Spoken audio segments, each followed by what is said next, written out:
Bien, esta semana 7 corresponde básicamente a cómo mejorar el factor de potencia, ¿no? El factor de potencia, que es coseno de phi, lo ideal es que sea cero, ¿no? Es lo ideal, pero es imposible en la práctica. Entonces vamos a ver cómo mejoramos eso. Y también el día de hoy van a exponer, supongo, ¿no? Que hay algunos alumnos que van a exponer la visita o la semana. ¿Sí?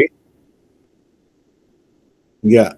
Pero antes de eso le voy a pasar un video. Delegado, ¿me compartes ya?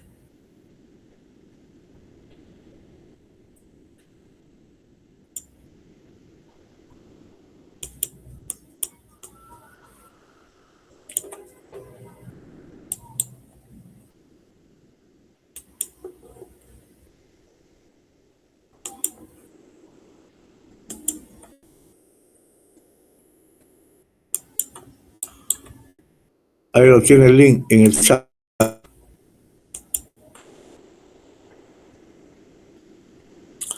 Se utiliza Hola, lógicamente mi nombre es condensadores, trabaja de un banco de condensadores, pero también es importante llegar a entender lo que es un compensador electrónico, ¿no? Los sistemas de los compensadores electrónicos, que también debemos manejar, que no está en la currícula, pero debemos aprender eso, ¿ok? Tener idea por lo menos como equipo, ¿no? ¿Qué es un compensador electrónico? Bien, adelante. Enes y te invito a ver este video. ¿Qué es potencia activa, potencia reactiva y potencia aparente? ¿Y qué relación tiene con el factor de potencia? Quédate y en este video te lo explicaré. Recordemos que potencia viene siendo aquella energía que es consumida por un equipo y por supuesto entregada por una fuente. Evidentemente, el tipo de potencia va a depender del tipo de corriente que esté circulando, si es corriente continua o corriente alterna. En el caso de corriente continua, solamente va a estar presente la potencia activa. Esto se debe a que las cargas en presencia de corriente continua solo existe lo que viene siendo la componente resistiva de la carga. Si puedes apreciar en un sistema como el que se visualiza en pantalla, donde tenemos un voltaje de corriente continua, el cual es aplicado en los terminales de una resistencia, circularía a través de esta resistencia una corriente. Y simplemente podemos decir que la potencia de ese circuito en corriente continua viene dada por la siguiente ecuación. Potencia va a ser igual al voltaje por la corriente y viene expresada en vatios. En corriente alterna, las cargas tienen otro tipo de comportamiento muy diferente al de corriente continua. En corriente alterna podemos apreciar que también van a haber cargas que son del tipo resistivas, van a haber cargas del tipo inductivas y al ser inductivas genera una reactancia inductiva que viene expresada en ohmio al igual que la resistencia. Y por supuesto también van a haber cargas que tienen un efecto capacitivo y van a generar una reactancia capacitiva. A la suma vectorial entre la resistencia, la componente resistiva, la componente de reactancia inductiva y reactancia capacitiva, se le llama a esto impedancia. Impedancia viene dada por la ecuación matemática que vemos a continuación. Impedancia es igual a la componente resistiva más la sumatoria vectorial de las componentes reactivas. En este caso, la reactancia inductiva menos la reactancia capacitiva. Todo esto viene expresado en ohmio. Para poder analizar lo que serían las potencias que se manifiestan en un sistema de corriente alterna, primero tenemos que analizar el comportamiento de nuestras cargas, es decir, el comportamiento de nuestras impedancias en los circuitos eléctricos. Pueden apreciar en la siguiente imagen donde pueden visualizar la componente resistiva, que básicamente sería una componente que estaría en el eje de las X. La componente, en este caso las reactancias inductiva y capacitiva, estarían en el eje de las Y. Y por supuesto, como hipotenusa formando un triángulo, podemos conocer lo que sería la impedancia, que es la suma vectorial entre la componente resistiva y las reactancias. A esta configuración, a este triángulo, se le llama triángulo de impedancia. Y el ángulo de desfasaje entre la impedancia y la componente resistiva no es más que el ángulo existente entre el voltaje y la corriente. Es decir, el desfasaje que existe entre la componente de la corriente con respecto al voltaje. Por supuesto, en este triángulo de impedancia aplica todos los conocimientos que nosotros sabemos de trigonometría y de Pitágoras. Ahora bien, para nosotros analizar lo que nos compete en este video, estamos hablando que podemos asociar la potencia activa de nuestro sistema a la carga resistiva. Es decir, que una carga resistiva consume una potencia netamente activa. En el caso del ejemplo podemos tener una lámpara, una lámpara del tipo incandescente, la cual tiene un filamento que representa una resistencia eléctrica. Al nosotros colocar un valor de voltaje, un potencial en los terminales de nuestra lámpara, pasaría una corriente eléctrica, la cual podemos apreciar en la imagen, nuestro circuito sería netamente resistivo. Al aplicarle un voltaje circularía una corriente. Tanto el voltaje como la corriente en este caso están en fase. Para este caso, la potencia activa viene expresada por el voltaje, por la corriente, por el coseno del ángulo. La potencia activa se puede medir con un batímetro. Si nosotros consideramos en este caso que nuestra carga es netamente resistiva y colocamos que el ángulo de fasaje es 0 grados porque el voltaje y la corriente están en fase, simplemente esto se comportaría nuestro circuito exactamente a un circuito de corriente continua. En nuestro sistema de corriente alterna, la aparición de potencia del tipo reactiva se da con las cargas del tipo inductiva y las cargas del tipo capacitiva, como se visualiza en la imagen. Analizando específicamente las cargas del tipo inductiva, podemos apreciar que en este caso serían motores, que son bobinas. También se consideran carga inductiva los transformadores. Pero vamos a analizar el caso de un motor. En un motor, cuando le aplicamos un voltaje, la corriente que circula por la bobina de ese motor estaría desfasada 90 grados respecto al voltaje y estaría en atraso, como se visualiza o se ilustra en la imagen. En el caso de contar en mi sistema de corriente alterna con cargas del tipo capacitiva, en este caso cuando un capacitor se energiza, simplemente la corriente que circula estaría en adelanto respecto al voltaje. ¿Cuánto en adelanto? 90 grados. Ejemplo de cargas capacitivas son los bancos de capacitores que se utilizan para corrección de factor de potencia. Tanto para las cargas del tipo inductiva como para las cargas del tipo capacitiva, esa que se manifiesta sería la potencia reactiva. Y esta viene expresada por el voltaje, por la corriente, por el seno del ángulo. ¿De cuál ángulo? Del ángulo de fasaje entre el voltaje y la corriente. Y las unidades de esta potencia vienen expresadas en bar. El instrumento de medición para medir esta potencia se llama barímetro. Y por supuesto, la siguiente potencia que hemos nombrado, porque ya hemos analizado la potencia activa y la potencia reactiva, sería la potencia aparente. Y esta viene expresada por la letra S. S va a ser igual, en este caso potencia aparente va a ser igual al voltaje por la corriente. Y viene expresado en voltiamperio. Haciendo la analogía como resolvimos el caso del triángulo de impedancia, podemos formar también el triángulo de potencia. Como pueden apreciar, una carga resistiva consumiría una potencia activa y esta estaría ubicada en la línea horizontal de nuestro triángulo. Las cargas inductivas y capacitivas, esto van a generar una potencia reactiva, la cual estaría ubicada en la línea vertical de nuestro triángulo. Y por supuesto, uniendo los dos vectores sería la potencia aparente. Podemos decir entonces que nuestra potencia aparente sería la suma vectorial entre la potencia activa y la potencia reactiva. A este triángulo se le conoce como el triángulo de potencia. El ángulo de fasaje entre la potencia activa y la potencia aparente no es más que el ángulo de fasaje entre el voltaje y la corriente. También a este triángulo tenemos que considerar que nosotros podemos medir solamente la potencia activa y la potencia reactiva, ¿sí? Y evidentemente se puede calcular el valor de potencia aparente con la suma vectorial de estas dos magnitudes. Factor de potencia. El factor de potencia es la relación que existe entre la potencia activa y la potencia aparente.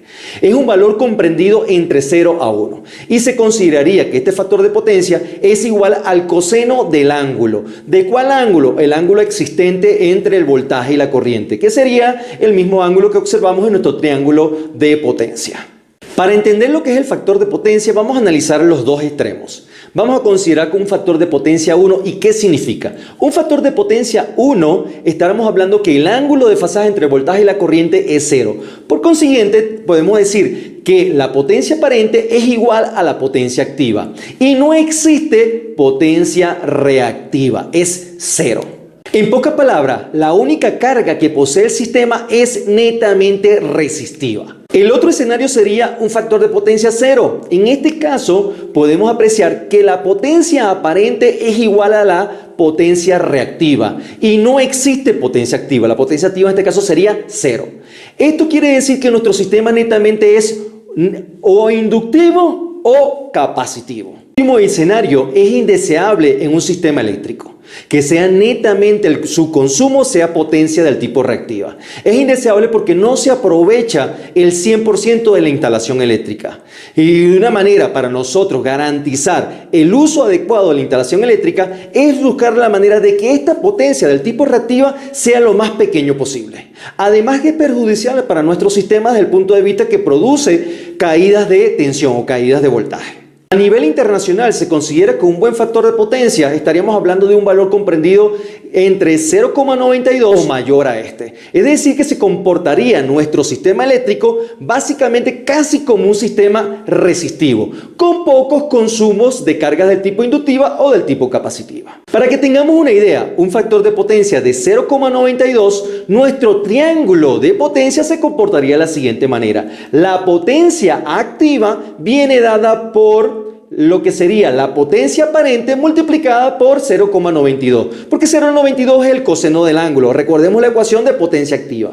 La potencia reactiva viene dada por la potencia aparente multiplicado por 0,39. Este 0,39 viene de la ecuación que planteamos anteriormente, donde decíamos que era el seno del ángulo. En este caso es el seno de 23,07 y nos daría 0,39. Un sistema que se comporte de esta manera es un sistema que se considera sano y que se está aprovechando la instalación. El instrumento de medición del factor de potencia se llama fasímetro. Gracias por haber escuchado este video y espero que te haya sido de gran ayuda. Gracias.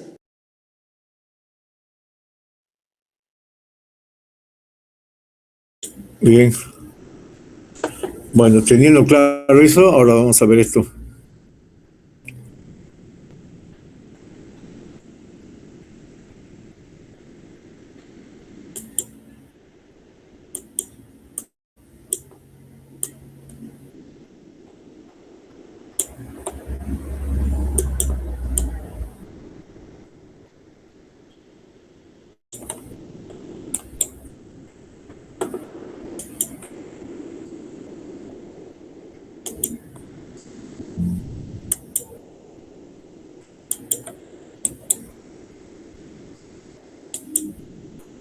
Pero por favor, ahí tienes, si puedes compartir, tienes otro link.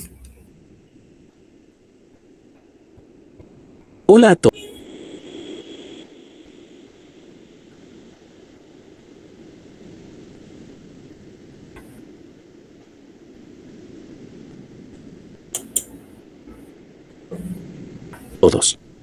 Soy el ingeniero Roberts.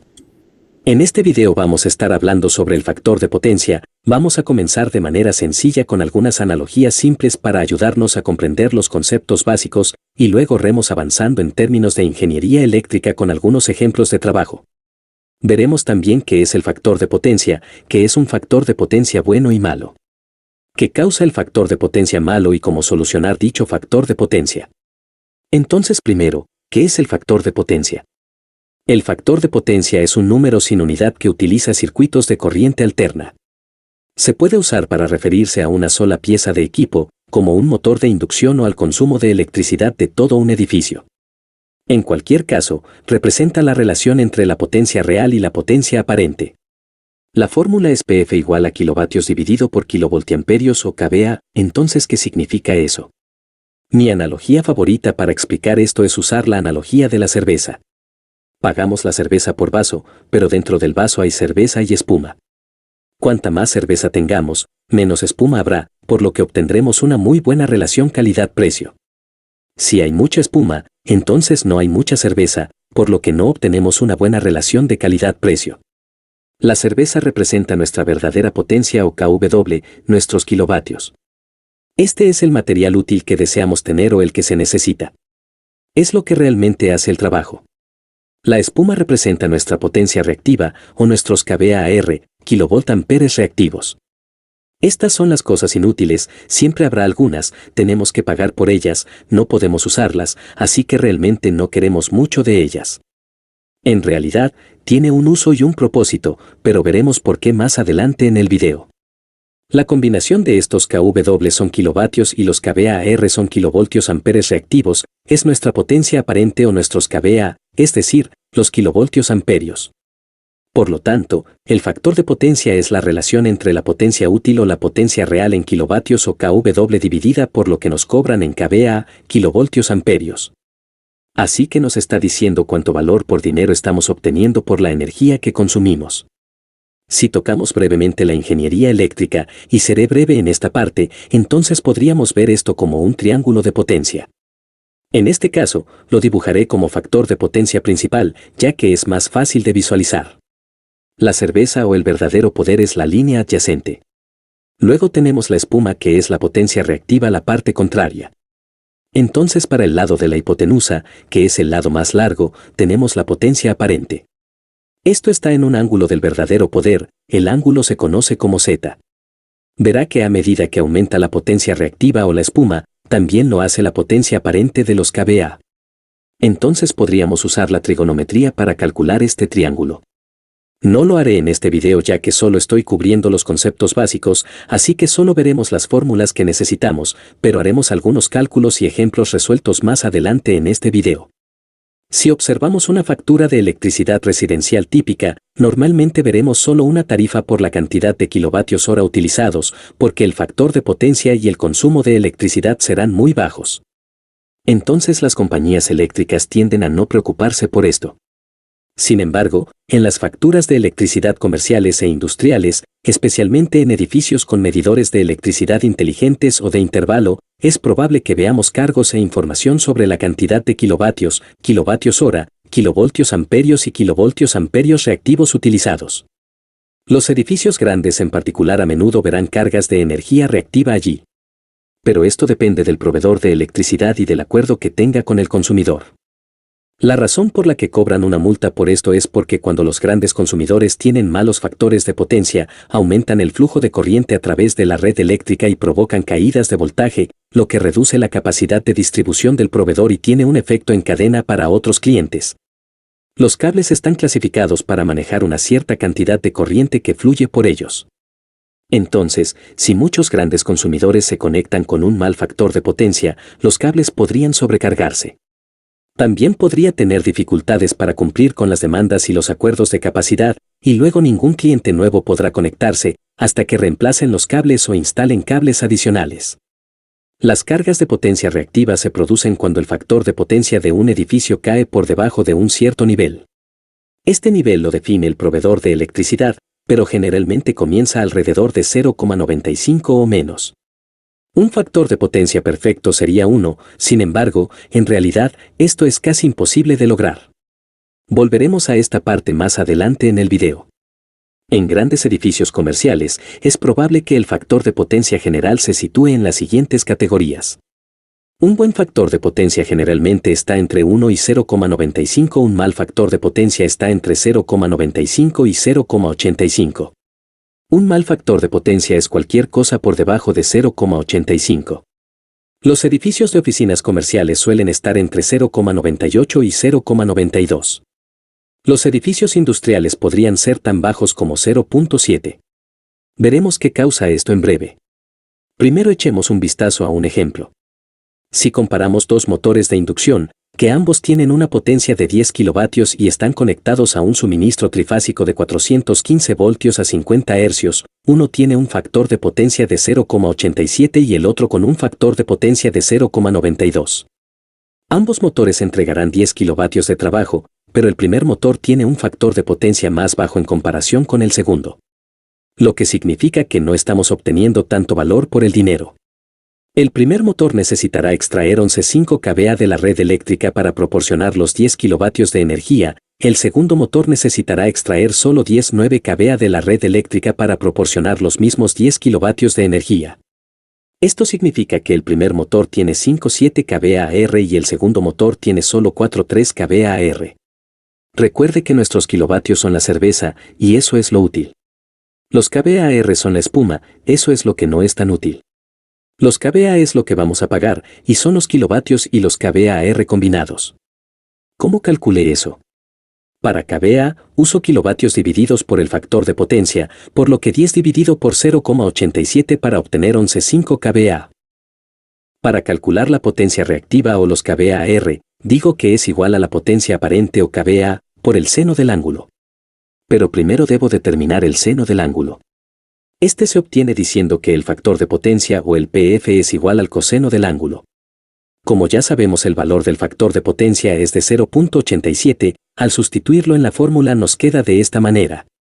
Entonces decimos que 0,87 es igual al coseno del ángulo. Necesitamos despejar el ángulo por lo que ahora nos queda la fórmula de la siguiente manera. Ángulo es igual al coseno inverso o coseno elevado a la menos 1 por 0,87. Esto nos da como resultado un ángulo de 29,54. Ahora si podemos calcular la potencia reactiva o los kVAR, decimos que esta es igual a 11,49 por el seno del ángulo, el cual obtuvimos que es 29,54. Obtenemos como resultado los 5,67 kVAR que habíamos visto en el ejemplo del primer motor. Entonces, ¿qué causa el bajo factor de potencia? En la mayoría de los casos, el factor de potencia se ve afectado por cargas inductivas. Si tenemos una carga puramente resistiva, como un calentador resistivo eléctrico, entonces las formas de onda de voltaje y corriente estarían sincronizadas o muy cerca. Ambos pasarían por su punto máximo y mínimo y luego pasarían por el eje cero al mismo tiempo. El factor de potencia en este caso es 1, que es perfecto. Si dibujáramos un diagrama de fase, entonces el voltaje y la corriente serían paralelos. Entonces, toda la energía extraída del suministro de electricidad se dedica a hacer trabajo. En este caso creando calor. Pero si tomamos una carga inductiva, como un motor de inducción, entonces el campo magnético de la bobina retiene la corriente y da como resultado el cambio de fase donde las formas de onda de voltaje y corriente no están sincronizadas entre sí, por lo que la corriente pasa a través del punto cero después de la tensión. Esto se conoce como un factor de potencia retrasado. Anteriormente en el video, dije que la espuma o los kVAR son inútiles. Eso no es exactamente cierto.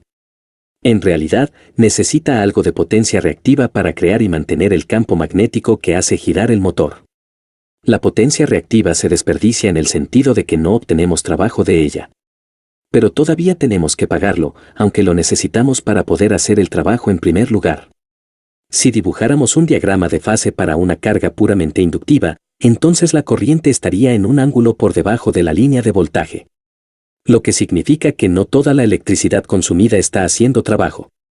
Si tomamos una carga puramente capacitiva, entonces sucede lo contrario con la carga inductiva. El voltaje y la corriente están desfasados, excepto que esta vez el voltaje se retiene. Esto provoca un factor de potencia adelantado. Nuevamente, esto significará que no toda la electricidad que se usa para hacer trabajo. Pero todavía tenemos que pagar por ello independientemente. Bien, colegas. Espero que hayan aprendido de manera general cómo trabajar con el factor de potencia y realizar su cálculo. Eso es todo por este video. Recuerda que, para continuar con tu aprendizaje, haz clic en uno de nuestro video en la pantalla ahora. No olvides seguirnos en todas nuestras redes sociales, Facebook, Instagram y YouTube. Que la suerte y la inteligencia de Tesla los acompañe. Nos vemos en el próximo video.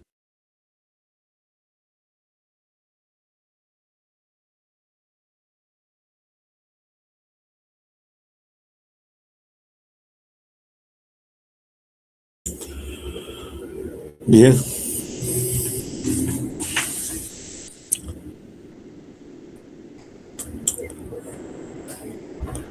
Vamos a ver.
Bien, ¿cómo mejoramos el factor de potencia?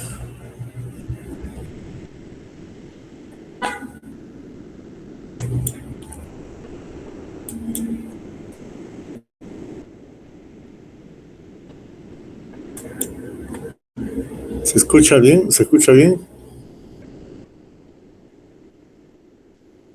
Se escucha, docente. Se corta. Bien, dice, las instalaciones industriales siempre van a tener carácter inductivo,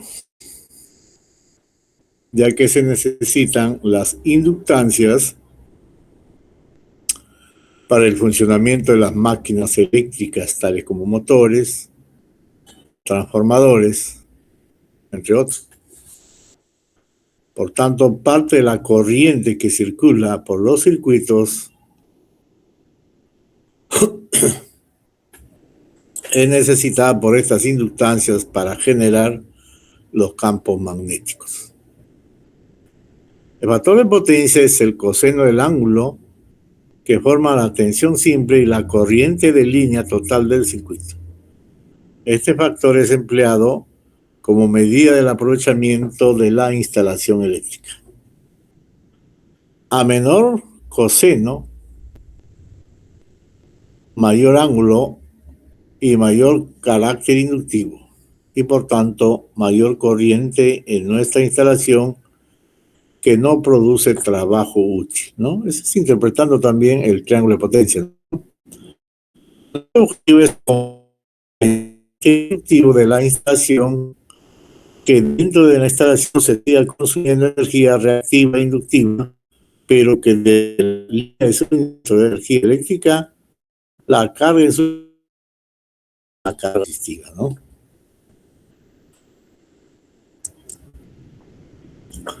Mejoras al factor de potencia. Las técnicas básicas de la conmutación forzada para convertidores de corriente alterna a CD se puede clasificar como el control del ángulo de extinción, control de ángulo cíclico, modulación del ancho de pulso o PWM, modulación senoidal del ancho de pulso.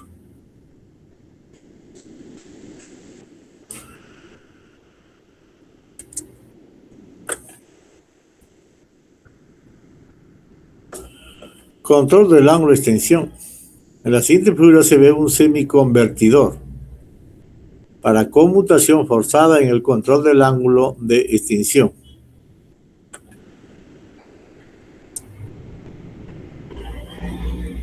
Se le ve el circuito, ¿no? ¿Por qué le llama semiconvertidor? Monofásico. Dice de conmutación forzada para el control por ángulo de extinción. ¿Por qué se le llama semiconvertidor? La próxima semana es el examen. ¿Por qué se le llama semiconvertidor al circuito?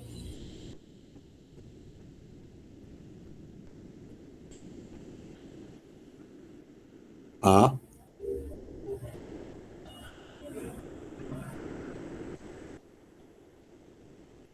Dice que la componente fundamental de la corriente de entrada está adelantada con respecto al voltaje de entrada. Si vemos este circuito acá, se entiende que es corriente alterna en la entrada y no debe ser corriente continua. Pero se le llama semiconvertidor porque tenemos dos tiristores y dos diodos. Esta es la señal de entrada, pero ojo, acá es una carga y acá tenemos un diodo. ¿Cómo está este diodo? Pero cuando viene el pico positivo, este diodo se abre. Es una carga inductiva donde se genera un flujo magnético, pero, ¿qué va a pasar acá? Esta tensión generada por la carga puede dañar a los dispositivos de potencia. Para eso es este diodo que se va a comportar como un cortocircuito para no afectar toda esta parte de entrada. Entonces, prácticamente diodo, tiristor, son como si tendríamos 4 diodos y acá está semicontrolado porque tenemos 2 tiristores y 2 diodos. 2 tiristores más se controlan. Tenemos aquí el voltaje de entrada, una onda sinusoidal B de entrada o BS que le llaman, BS es igual a BM seno de omega T. Este es como si fuese un rectificador de onda completo. Cuando viene el pico positivo, este trabaja, este no. Pero viene por acá, va a pasar por la carga, este se abre, viene por acá, va a pasar por la carga, este se está abierto, de uno está abierto, viene por acá y se abre el circuito. Cuando viene este pico negativo, viene por acá, este se abre,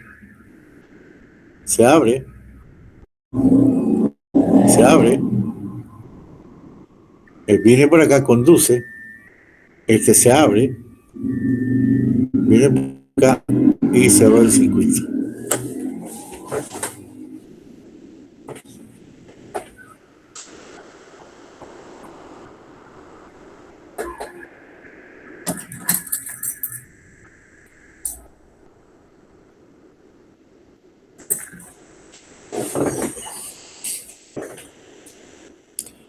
¿No? Ese es el asunto.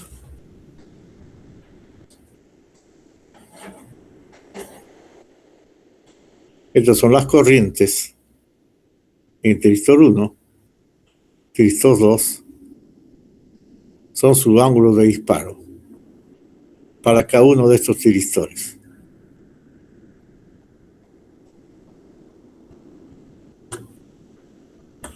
O sea, este tiristor de acá, durante todo este tiempo está conduciendo el T1, el tiristor 1. Durante este pulso, durante todo este tiempo está conduciendo. Aquí ya no hay pulso, déjase desactivar. Pero para el otro tiristor está disparando durante todo este tiempo acá, a partir de este tiempo. Y así siempre se repite.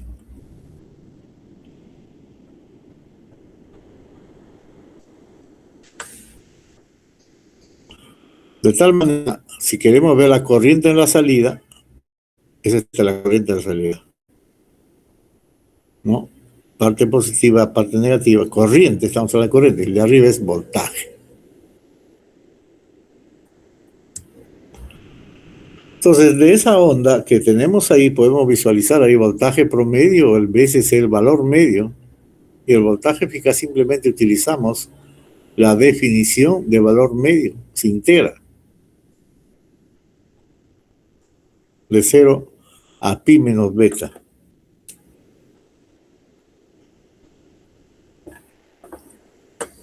De 0 hasta pi menos beta. Este es pi, este es beta, pi menos beta. ¿No? Y digamos BM por 1 más coseno de este modelo matemático muy común, ¿no? Y su BRMS es igual a la integral de 1 sobre t, la integral de 0 a t de f de t cuadrado diferencial. la raíz cuadrada de todo eso. Integrando todo eso me va a salir BM sobre raíz de 2, 1 por 1 sobre pi, por pi menos beta más seno de 2 beta sobre 2, todo esto es la raíz cuadrada. Control del ángulo de extensión, dice, el rendimiento de los convertidores semi y completos con control de ángulo de extensión es similar a lo del control del ángulo de fase, excepto porque el factor de potencia está adelantado.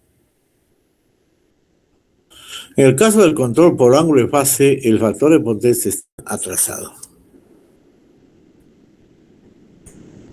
Control del ángulo simétrico. El control del ángulo simétrico permite la operación en un cuadrante, ¿no? Como mostramos en la siguiente figura, la figura 2. Se muestra que un semiconvertidor monofásico con un interruptor S1 y S2 de conmutación forzada. El interruptor S1 se activa en omega t igual a pi menos beta medios y se desactiva en omega t igual a pi más beta medios. El interruptor S2 se activa en omega t igual a 3pi menos beta medios y se desactiva en omega t 3pi más beta medios. Acá lo tenemos.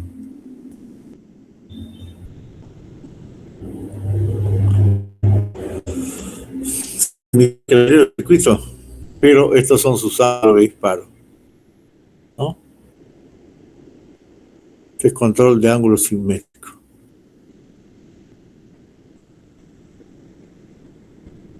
Este pulse acá le dispara a S1, este pulse acá le dispara a S2 y así suavemente se repite. De la señal de entrada, este es el voltaje en la salida, de aquí a aquí no hay disparo, acá se dispara, conduce, acá deja de desactivar, no hay salida, pero luego acá ya llega el otro pulso para activar el tiristor 2. Y al final la corriente es como si fuese una sinusoide, ¿no? Como si fuese una sinusoide, pero son pulsos, ¿no? Ahí se llama control de ángulo simétrico.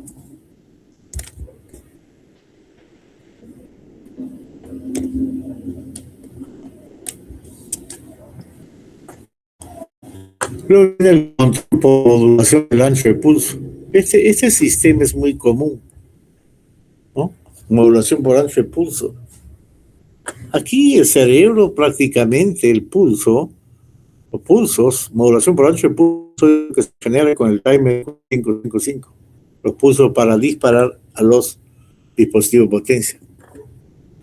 Dice, se controla el voltaje salida de los convertidores monofásicos semi o completos mediante la variación del ángulo de retraso. El ángulo de extensión o el ángulo simétrico, solo habrá un pulso por cada medio ciclo en la corriente de entrada del convertidor. Como la armónica de menor orden será la tercera, dice. Ahorita vamos a ver la gráfica. Resulta difícil filtrar y separar una corriente armónica de bajo orden. En el control por modulación de pulso, las llaves del convertidor se cierran y se abren varias veces durante el medio ciclo. El voltaje salida de la corriente de entrada se controla variando el ancho de pulso. Al aumentar el número de pulsos, aumenta también el número de armónicos, de mayor orden que se podrían filtrar con facilidad. Muestra la figura 3.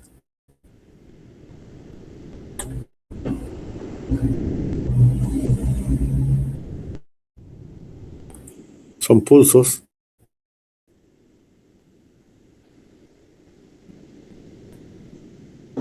Voltaje salida.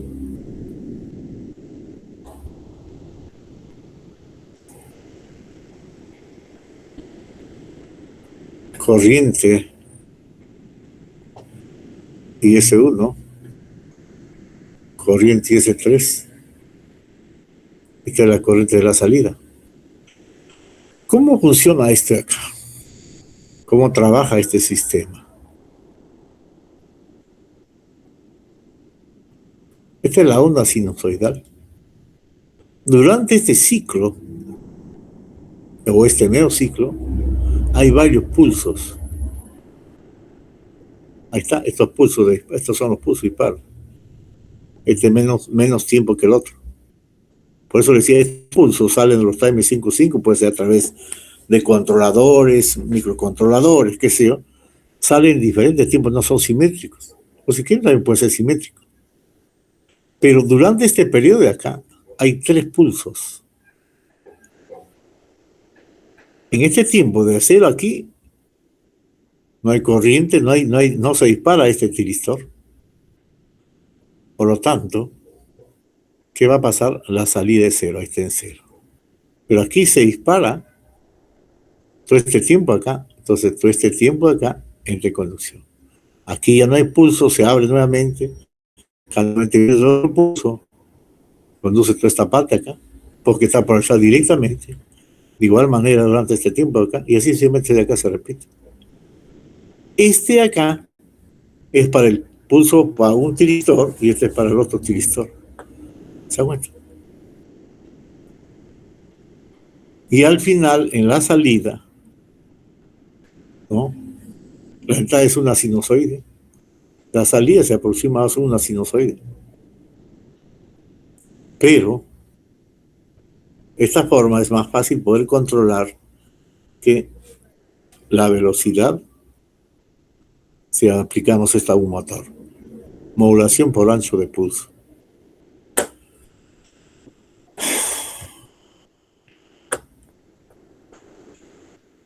Se puede determinar el voltaje, salir y los parámetros de rendimiento del convertidor en 2 pasos. Uno, consideramos un par de pulsos, tales como si uno de ellos se inicia en omega t en alfa 1 y termina en alfa 1 más sigma 1.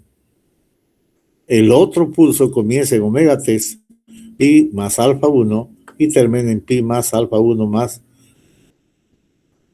sigma 1. Combinando los dos efectos de todos los pares.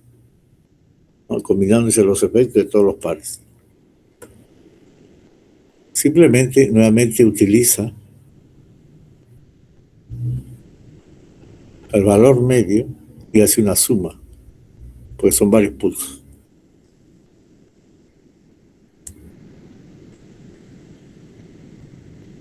Si la corriente de carga dice con un valor promedio es continua y tiene un componente ondulatorio despreciable, la corriente instantánea de carga se puede expresar con una serie de Fourier. Esta es la serie Fourier.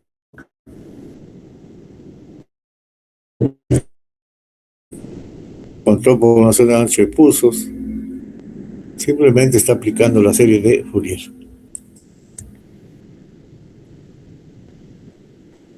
Dice, para controlar la tensión de salida se pueden variar el ancho de los pulsos. Si hay P pulsos, hay varios pulsos de igual ancho en cada medio ciclo. El ancho máximo de un pulso es pi sobre P, sobre el número de pulsos, ¿no? Sin embargo, el ancho de los pulsos pueden ser diferentes. Es posible seleccionar el ancho de los pulsos de forma de que ciertas armónicas sean eliminadas. El voltaje senoidal BC es S y tiene 2 veces Fs, no 2 veces la frecuencia. El ancho de los pulsos, y por ende dice el voltaje de salida va a modificar, ¿no? Se habla también de un índice de modulación que puede variar de 0 hasta 1. El índice de modulación le llama AC sobre AR. Acá también podemos visualizar cuando hay más pulsos, ¿ven? En este periodo acá le he puesto 4 pulsos. Mientras más pulsos hay, se va a aproximar más a la onda sinusoidal.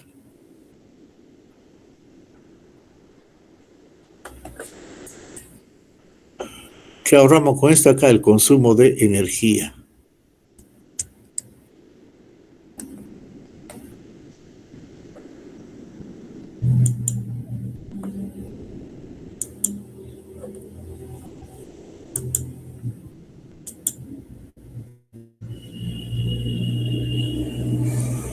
Bien, a ver, ¿quiénes van a participar?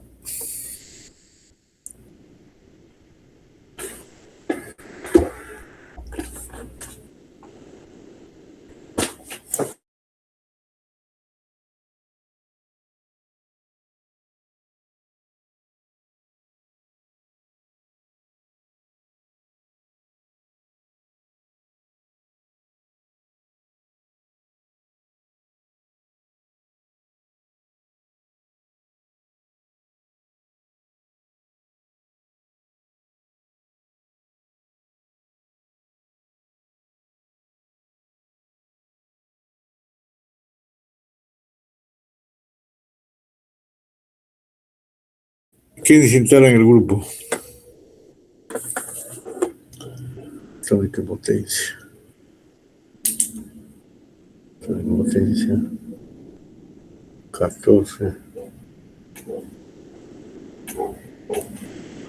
Momentito para anotar su nombre, ¿ya? Saavedra.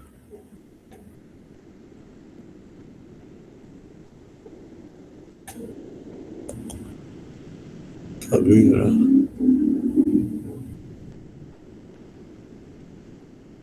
Rivera. Pérez.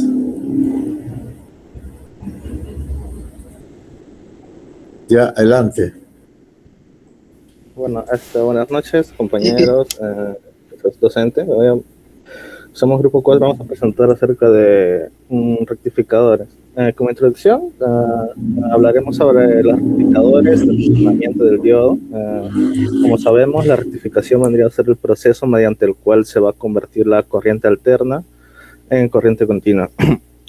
Este proceso es muy importante porque la mayoría de dispositivos electrónicos trabajan con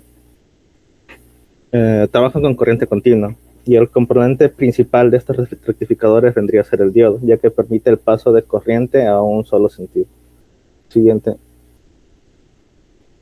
Bueno, ahora funcionamiento del diodo. El diodo vendría a ser un dispositivo semiconductor que permite el paso de corriente en una sola dirección. Cuando está en polarización directa, el diodo va a conducir corriente, mientras que cuando va a estar en polarización inversa, la va a bloquear. Por ejemplo, en la gráfica se puede ver su curva característica, en donde el diodo empieza a conducir después de superar un voltaje umbral, ya que gracias a esta propiedad, los diodos se utilizan en circuitos rectificadores. Siguiente. Ahora iniciaremos con los rectificadores. En este caso, iniciamos con el rectificador de media onda, que este va a ser solo va a utilizar un diodo, y su funcionamiento va a consistir en aprovechar únicamente una mitad de la señal alterna, normalmente el semiciclo positivo, mientras que el semiciclo negativo es bloqueado. Como se ve en la segunda imagen, no se ve el segundo semiciclo. Como resultado, la salida va a ser una señal pulsante con menor eficiencia y mayor rizado. Este tipo de rectificador es sencillo y económico, aunque va a tener aplicaciones muy limitadas. Siguiente PPT. Rectificador de onda completa. Este rectificador aprovecha ambas mitades de la señal alterna, mejorando su eficiencia. Este puede ser con derivación central o con un puente de diodos. En este caso, con el de derivación central, utiliza un transformador con derivación central y dos diodos. El transformador va a dividir la señal en dos partes iguales. Durante el semiciclo positivo va a conducir un diodo y durante el semiciclo negativo va a conducir el otro.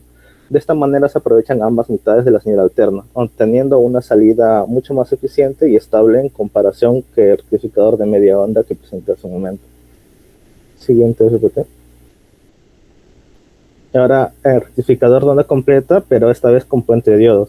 Este tipo de rectificador utiliza 4 diodos conectados en forma de puente. A diferencia del caso anterior, no necesita derivación central en el transformador. Y en cada semiciclo de la señal alterna se conducen dos diodos diferentes, lo que permite que la corriente circule siempre en el mismo sentido a través de la cara. Por ello, este rectificador es mucho más utilizado en fuentes de alimentación, ya que es más eficiente y se puede aprovechar mejor la señal. Siguiente. Ahora, comparando los tres tipos de rectificadores que mencioné, se pueden ver que el rectificador de media onda va a tener menor eficiencia y va a utilizar un solo diodo, mientras que los rectificadores de onda completa van a ser más eficientes, ya que aprovechan ambas mitades de la señal alterna. Ahora, la comparación entre el de derivación central sería que solo va a utilizar 10 diodos, mientras que el puente va a utilizar 4, además de que el de derivación central se va a necesitar un transformador para realizar con esa derivación, por lo que el más usado vendría a ser el puente de diodos, ya que aprovecha mejor la eficiencia y no es necesario el uso del transformador. Paso con mi siguiente compañero.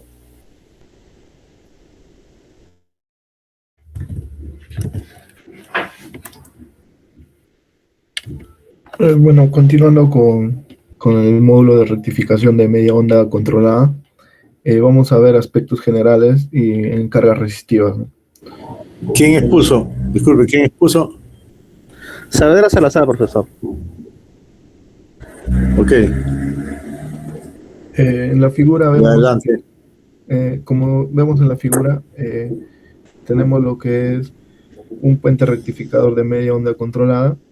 Vemos que la diferencia con respecto al puente no controlado que explicó mi anterior compañero es que la componente semiconductora cambia de un diodo a un tiristor, ¿no? Recordando las condiciones de encendido y apagado de un tiristor, podemos decir que el tiristor enciende con la tensión ánodo-cátodo positivo, es decir, polarización en directo, y un pulso de disparo de compuerta de al menos 20 miliamperios, ¿no?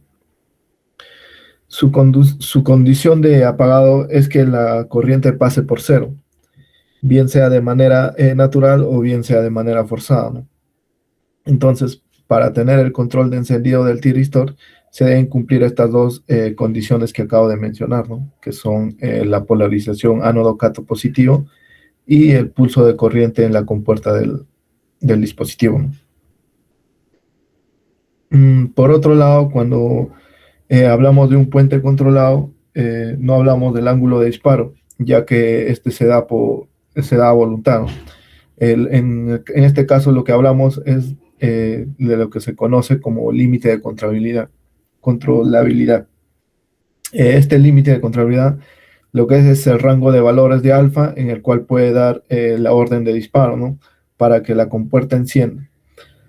Bueno, para el caso de un tiristor, este límite de controlabilidad coincide con el semiciclo positivo de la forma de onda de la fuente, porque es cuando el tiristor se encuentra polarizado ánodo-cátodo positivo. Entonces, podemos decir que en cualquier momento que salga el pulso de disparo, la compuerta se va a encender, ¿no?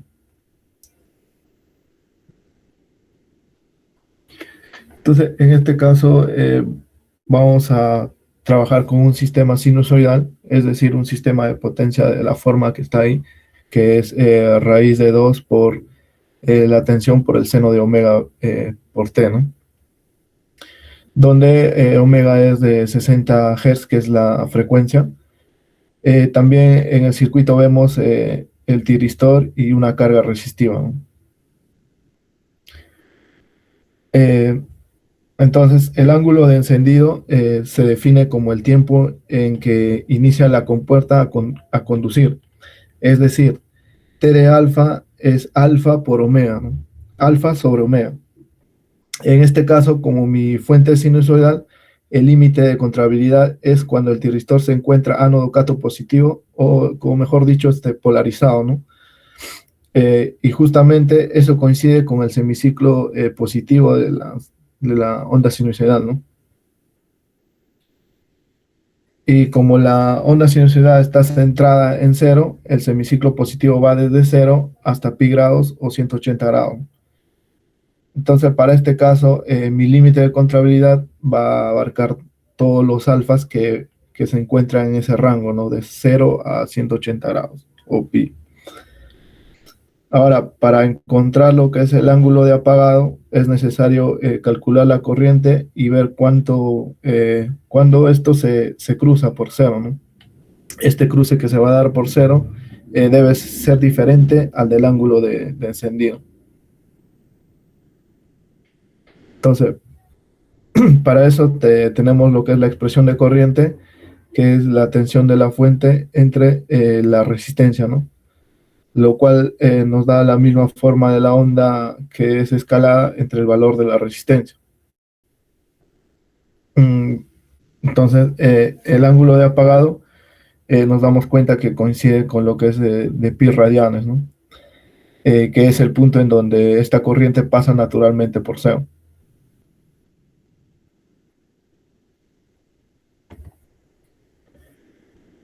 Bueno, en esta gráfica podemos ver la forma de la onda, podemos ver que dependiendo el valor de alfa, va a pasar más o menos alguna fracción del semiciclo positivo, ¿no? Esto hace que el valor medio de la tensión sea en función del ángulo alfa, ¿no? Si alfa vale 0, pasa todo el semiciclo positivo, ¿no? Y ahí estaríamos diciendo que estaríamos cayendo en el caso del puente no controlado, que, que es todo el semiciclo positivo y el negativo, ¿no? Perdón, solamente todo el semiciclo positivo nada más, como lo explicó mi compañero anteriormente. Bueno, ahora vemos lo que es el rectificador de media onda controlada con carga resistiva e inductiva. Nuevamente en la figura vemos el puente con carga resistiva, en este caso con una carga resistiva e inductiva, y un tiristor y una fuente de tensión de la misma forma, ¿no? Que es la raíz de 2 por la tensión por el seno de WT, ¿no? En este caso, esta onda es igual a la anterior, y el límite de contrariabilidad para este caso coincide con el semiciclo positivo de la fuente, ¿no? Entonces, de igual manera, este límite de contrariabilidad va a ser todos los valores de alfa que se encuentren entre 0 grados y pi radianes, ¿no? Ahora, para poder hallar lo que es el ángulo de apagado, debemos encontrar la expresión de corriente. Esta expresión de corriente la podemos encontrar de la solución de la ecuación diferencial con condición inicial y t igual a alfa y igual a alfa cero, ¿no? Es decir, que la corriente para el momento que se cierra el tiristor va a valer cero, vale cero, ¿no? Entonces, desarrollando esa expresión que encontramos, que vamos a encontrar la expresión dada en la ecuación que I es de la forma de raíz de 2 por la tensión sobre Z, ¿no? Todo esto por el seno de omega t menos phi menos el seno de alfa menos phi por la exponencial de menos omega t menos alfa sobre la tangente de phi, ¿no? Con esto vemos que la corriente es tangente, con esto vemos que la corriente es función del ángulo de encendido, ¿no? O sea, es decir, del valor de alfa. Bueno, ¿eso qué nos quiere decir? Que para encontrar el ángulo de apagado tenemos que hacer que esta ecuación valga cero. Entonces, el seno de beta menos phi menos el seno de alfa menos phi por la exponencial de menos beta menos alfa sobre la tangente de phi va a ser igual a cero, ¿no? Y bueno, vamos a ver que la nueva ecuación que ahora depende de dos parámetros, el valor de phi y el valor de alfa. Para poder encontrar el valor de beta, podemos ver la siguiente gráfica. Ahí podemos ver la siguiente gráfica. Que podemos ver para distintos valores de alfa cuánto vale el ángulo de conducción, ¿no? Que es la diferencia entre beta y alfa. Entonces vemos que va variando desde pi radianes hasta 2 pi radianes, como vemos ahí en la figura de la derecha. Para el caso de alfa igual a 0, y como medida que vamos incrementando el valor de alfa, estos valores van decayendo, ¿no?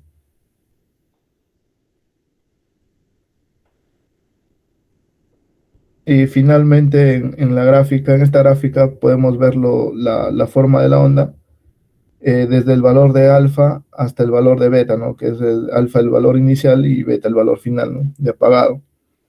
En azul para la tensión y en rojo para lo que es la corriente, ¿no? Nuevamente, igual que en el rectificador, que es solamente resistivo, la solución alfa es igual que coincide en cero con el puente rectificador no controlado, ¿no? Y finalmente, bueno, podemos ver que a partir de la forma de onda podemos extraer los valores o calcular los valores de tensión media, tensión efectiva, corriente media y corriente efectiva, para que todos estos valores nos permiten lo que es hallar el factor de rizado, ¿no? Bueno, ahora veamos un poco lo que es el rectificador de media onda controlado con carga inductiva. Bueno, nuevamente en la figura vemos lo que es la configuración del puente con la función sinusoidal centrada en cero, en la misma forma que es raíz de 2 por la tensión seno de omega t, una carga puramente inductiva y el tiristor, ¿no? Entonces, el límite de contrariedad, nuevamente, como la forma de onda no ha cambiado, coincide con el semiciclo positivo de la onda, ¿no? Es decir, para los valores de alfa entre 0 y pi radianes, ahora la corriente podemos calcular, ahora para poder calcular la corriente, podemos calcular a partir de la expresión del puente RL anterior mencionado, ¿ya no? Haciendo lo que es el Z igual a omega L y phi igual a pi medio, ¿no? Esto nos da que el resultado que aparece en la ecuación, que es I de T es de la forma de raíz de 2 por la tensión sobre omega L, ¿no? Que multiplicado al coseno de alfa menos el coseno de omega T, pasando con lo que es ahora el ángulo de apagado.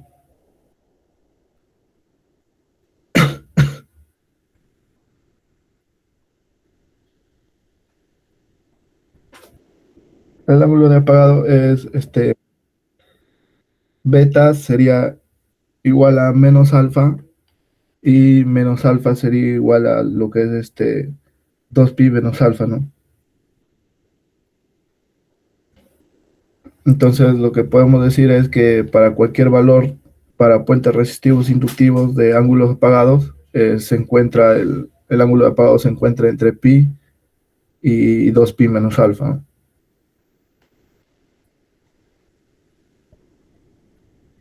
Ahora, en esta gráfica vemos lo que es la forma de la onda, que efectivamente está pasando una fracción del semiciclo positivo y todo el semiciclo negativo, ¿no?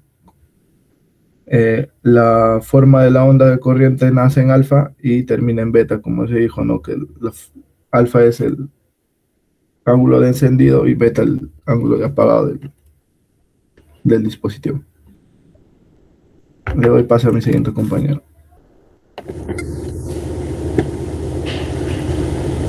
¿Cuál es tu Bueno, yo apellido? voy a, Rivera. Rivera, ya. bueno, yo voy a hablar sobre la rectificación con carga en LC. Bueno, en general convierte la corriente alterna a corriente continua, suavizando la salida mediante un inductor en serie y un condensador en paralelo. Este mantiene el voltaje y el inductor bloquea las variaciones del corriente, ¿no? ¿Por qué es importante el filtro LC, no? Porque es un circuito diseñado para reducir el rizado de tensión y corriente tras el proceso de rectificación. Es eficaz en fuentes de alimentación que manejan corrientes elevadas, tanto como condensadores, si no fuera suficiente. El inductor se coloca en serie y esto lo hace oponerse a los cambios bruscos de corriente, ¿no? Y así bloquea los componentes de corriente alterna y deja pasar la corriente continua. El condensador actúa colocándolo en paralelo. Y esto es como un depósito de energía que a la vez llena los picos y vacía la tensión baja, manteniendo el voltaje de salida estable. ¿Cuál es la importancia de este método, esta rectificación con carga LC? Es que esta etapa de rizado reduce el ruido 10 veces a comparación de otros. Y si lo haces en 12 etapas, reducen hasta 100 veces. Su uso mayormente son en fuentes de laboratorio o equipos de transmisión de radiofrecuencia, ¿no? Y siguiente dispositiva. Y a comparación de la rectificación con carga de RLC, resistencia, inductancia y capacitancia, es el escenario de análisis más completo en electrónica de potencia, ¿no? A diferencia de usar L o C, aquí la misma carga tiene componentes reactivos que interactúan de forma compleja con la señal rectificada. ¿Cómo opera el L, no? Opera en serie y además frena las variaciones bruscas de corriente. También actúa como un regulador de flujo. El capacitador en paralelo rellena las caídas de voltaje y actúa como un depósito de presión. El resultado, la corriente que atraviesa la carga es excepcionalmente constante e ideal para circuitos que no toleran ruido. Siguiente diapositiva. Aquí tenemos una explicación de la comparación, ¿no? De las cargas que existen. Por ejemplo, en RC, el capacitor ayuda a almacenar energía y reducir las variaciones, ¿no?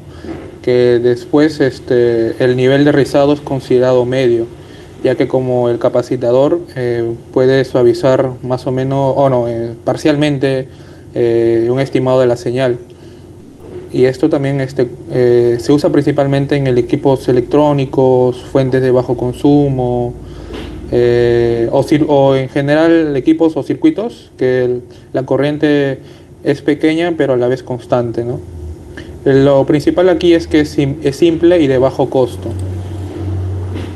Como acá dice, ¿no? Pobre con cargas altas y consumos bajos y constantes. En la carga RL, el rizado es de corriente bajo, sin embargo es de alto voltaje, ¿no? Son ideales para los motores eléctricos pequeños, sistemas inductivos, equipos mecánicos, electromecánicos, ¿no? Y algo especial de esta carga es que se almacena energía en forma de un campo, ¿no? De un campo magnético. La carga LC, inductor capacitador, es mucho más eficiente para señales eléctricas. Su nivel de rizado es muy bajo, estabilidad de la señal excelente y es el mejor uso para fuentes que requieren corriente limpia, ¿no? Son utilizados en fuentes de alimentación, equipos electrónicos sensibles y sistemas que requieren una corriente más, se podría decir, limpia, ¿no? o estable, ¿no? O sea, lo que le diferencia de los demás es su capacidad de suavizar la señal sin pérdidas significativas de energía, ¿no? Es algo muy estable.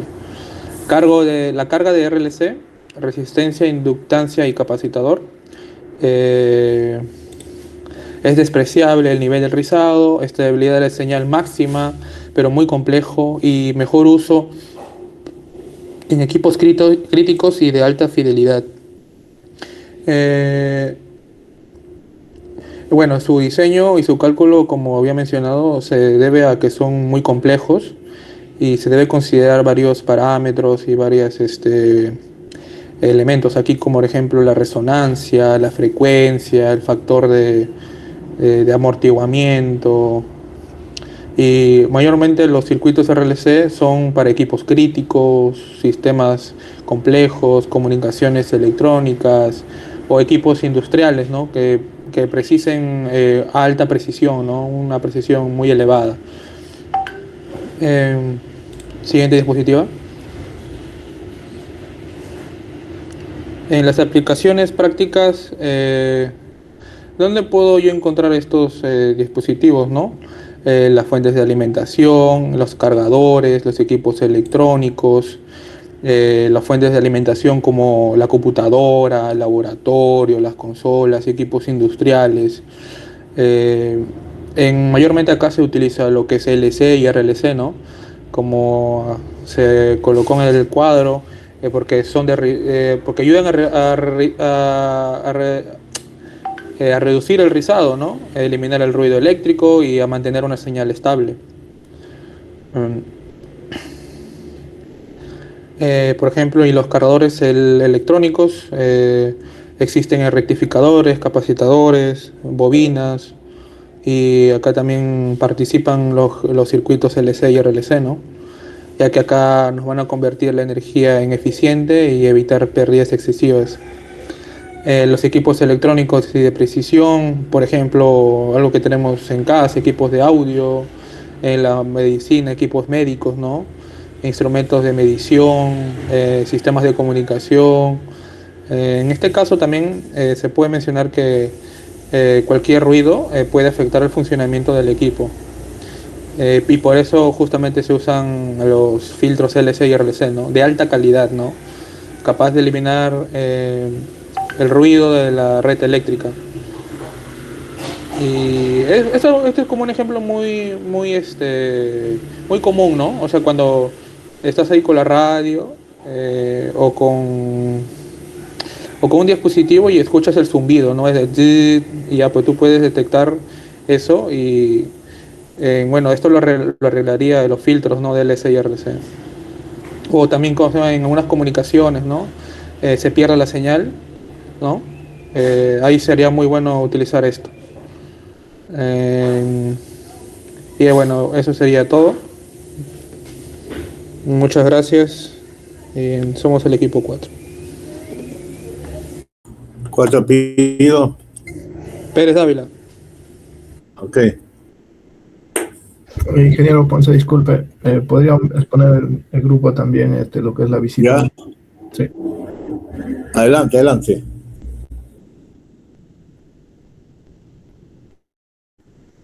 Esa es visita, ¿no? Sí, la primera visita, ingeniero. Ya. Para anotar sus nombres, ¿ya? Al mismo grupo, ¿no? Sí, ingeniero, sí. Ah, ya. Ya, ok.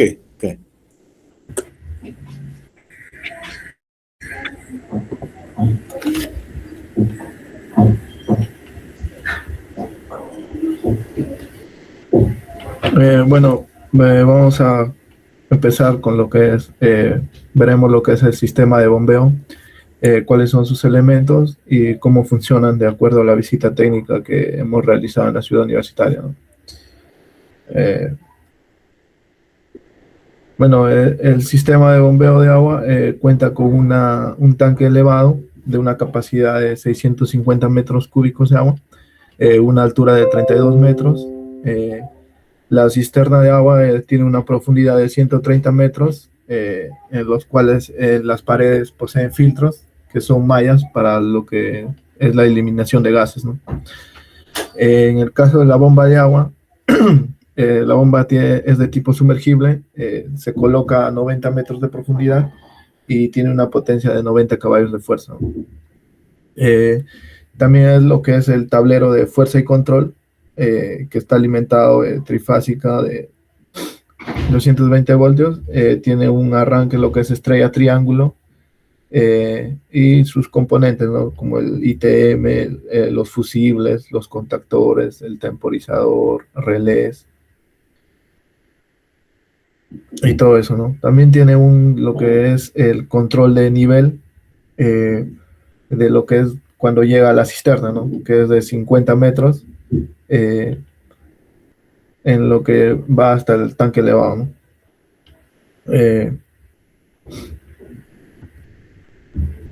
Algunos componentes más, sería lo que es la válvula de pie, que son válvulas de retención con filtro que se utilizan en la entrada de la línea de succión de una bomba, ¿no? Ubicadas en la parte inferior de las instalaciones. Su filtro al ser inoxidable impide el ingreso de partículas sólidas al sistema. Otro sería válvula combinada de aire, o también llamada válvula de alivio, ¿no? Que es la válvula de aire, es una válvula de aire vacío y una automática en una sola unidad, ¿no? Se encarga de lo que es expulsar el aire durante el llenado de la tubería, permitir la entrada de aire al vaciarse el sistema y liberar el aire atrapado cuando la tubería está presurizada, ¿no? Otro componente sería lo que es el sistema de cloración. Consiste en un sistema automático que dosifica, ¿no? Mide y controla el cloro libre en un depósito mediante la recirculación. Este sistema mantiene estable el nivel adecuado de cloro libre gracias a la medición continua y a la acción automática de la bomba dosificadora de cloro, ¿no? Finalmente tenemos lo que es la compuerta, válvula compuerta, lo que es permite lo que es el paso del fluido mediante el levantamiento de una compuerta o cuchilla, ¿no? Su principal característica es el sello que se produce entre el disco y sus asientos en ambos lados. Bueno, otros componentes sería también lo que es el caudalímetro, Un caudalímetro es un instrumento utilizado para medir el caudal o flujo de un fluido, ¿no? Ya sea volumétrico o másico. Su instalación es en la línea con la tubería por donde circula el fluido, ¿no? Y también es conocido como un medidor de caudal, medidor de flujo o flujómetro. También tenemos lo que es el manómetro. En este caso es un manómetro de presión, que es un instrumento analógico que mide la presión de gases o líquidos, ¿no? Como agua o aire. Funciona mediante un dial circular y una aguja accionada mecánicamente, ¿no? Bueno, en este caso es el funcionamiento de cualquier sistema de bombeo de agua que se da cuando una bomba está sumergida, ¿no? Luego el motor se enciende herméticamente y se acopla con el cuerpo de la bomba, ¿no? Una vez la bomba esté sumergida, empuja el agua de lo que es a la superficie, ¿no? Convirtiendo esta la energía rotatoria en energía cinética, ¿no? Esto se hace por el agua que se tira de la bomba primero en la toma, donde la rotación del impulso empuja el agua a través del difusor y de ahí a la superficie, ¿no? Bueno, en el caso del funcionamiento de la bomba en la que hicimos en la visita, para arrancar el sistema de bombeo se necesita activar primeramente el tablero trifásico, ¿no? En arranque estrella-triángulo. Por lo cual se tienen los controles de parámetros eléctricos a una frecuencia de 60 Hz, ¿no? Que la corriente de arranque sobrepase los 300 amperios, ¿no? Es decir, puede ser 400 a 450 amperios, según el cálculo del dimensionamiento del motor de la bomba con carga, ¿no? Posteriormente, el amperaje se estabiliza en 180 amperios más o menos. Luego la bomba empieza a mandar el caudal de agua hacia el tanque, ¿no? En las tuberías ubicadas en la sala de control. La presión marca más o menos unos 40 PSI. La tubería principal que manda el agua cuenta con una válvula check, ¿no? La cual impide el retorno del agua, mientras que la bomba empuja el caudal en sentido del tanque elevado. Además de esto, existe una válvula de alivio, la cual controla la columna de agua proveniente de la cisterna. De ser necesario, elimina las sobrepresiones, ¿no? Por un agujero diseñado para el desfogue de dicha sobrepresión. Y la válvula de alivio que protege a la columna de agua de la tubería proveniente del tanque en caso de existir una diferencia de presiones. También se tiene lo que es una válvula tipo timón, que para poder enviar al desagüe en caso de mantenimiento o alguna emergencia, ¿no? Posee también un sistema de clorificación de agua. Existe una tubería de derivación que toma un caudal pequeño de agua de la tubería principal a 40 PSI y lo lleva hacia la bomba, la cual lo eleva a una presión de 90 PSI, ¿no? Y la inyecta nuevamente a la tubería principal, combinándola previamente con la solución química de floro, ¿no? De cloro, para la purificación parcial del líquido.